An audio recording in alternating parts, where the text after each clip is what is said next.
Hey friends, happy Monday. So I've got the 12 volt Renogy system on lifetime batteries turned on. So moment of truth, this is my linear actuator on linear rail bed. So the whole concept idea was to, I wanted the bed to be able to raise up so I can have access to what's commonly called the garage storage area for RVs, adventure vans, and such. I've got the bottom half-inch, I think it's birch plywood cut into sections, modular, so I could just lift up access to the parts that I need. On the driver's side back there is my electrical. That's my Renogy inverter right up there. Got two 280 amp lifetime batteries. On this side is the plumbing and some other stuff over here. And this just is a main open area down underneath with a sliding platform, so I could pull stuff out easy in the back, get access in the front. I want to put a freezer, refrigerator up here, 12 volt system. There's my two 280 amp batteries. Well, you can see one of them, one's on the bottom. I had to distribute the weight and locations to maximize efficiency. Right back there is water mixer, hot and cold, mowing, rough plumbing, so for outside shower and such. Okay, so let me show you how this baby works. So I got set on one of these switches for up and down. Don't have that connected.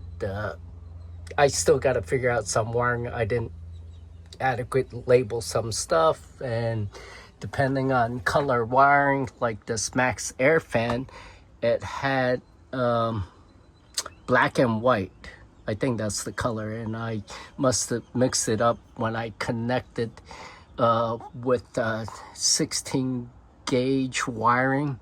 It had a red and black. I must have mixed it up, and I almost started tearing this entire thing down apart to get access where I made the wire connection.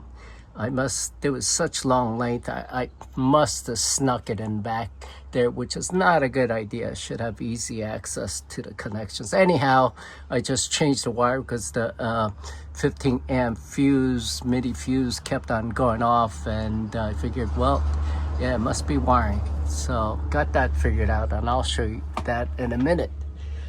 That's my motion sensor LED light for getting in and out. It turns on. And check this accent light. This goes over the galley kitchen counter. Spot lighting, accent lighting, which is cool, I think. And I got a couple more back there. Let me show you that quick. I got off on a tangent. My mic tuner, I need to put labels on, and I got the particular button memorized. Let me see here, got two more of those 12 volt. Yeah, it just went on. There you go, got two reading lamps, spotlights. There you go. Let me power this down. And I still got to figure out what button goes to what, and I think I need to do some troubleshooting on wiring because I can't get the ceiling light LED lights to go on. All right, here he goes. Now, this is not a wham bam type of equipment to raise it up and lower. Now, it takes time. It's sophisticated high-tech stuff, actually. It really doesn't take too long.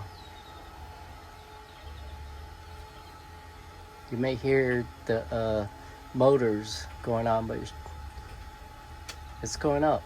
And you hear little tweaks and stuff.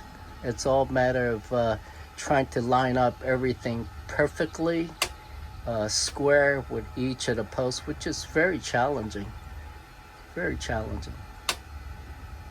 But linear actuators, linear rails, and using high-tech stuff like computer, mass computer systems, CNC applications, where very fine critical lineup is required. But in my case, I did the best I could, lining up, getting everything squared, almost coming to the top. I got stopper placed right there on the linear rail, but I'll stop before then. There. That's it. So, upper bed, opportunity for lower bed for any guests, any adventure motorcyclists or campers that want to join up with me on my adventure lifestyle. All right, got stopper there. Now, one thing I notice about these linear actuators, they all don't sync quite perfectly, where all of them go up at the same amount and such. Little different, especially when coming down. Tension is different on the corners. So over time, I may do some more tweaking, loosening up the screws while it's going up, going down, to get it as perfect as possible. So that's my linear actuator bed. You know, now I just got to cut the plywood, paint it, and put it on the 80/20 platform there, and put my mattress. So this frame, I believe, measures about 67 inches or 66 inches by 65 inches. And there's room in the back for a couple more inches, but we won't stretch that. I don't need it. There. All right, I'll stop there. It takes a little while. I hope you like my video, my YouTube channel, Endless Smiles Rider. Look for future adventures, videos, and posts. Cheers, everybody. Thanks for keeping up with me and putting up with me. God bless.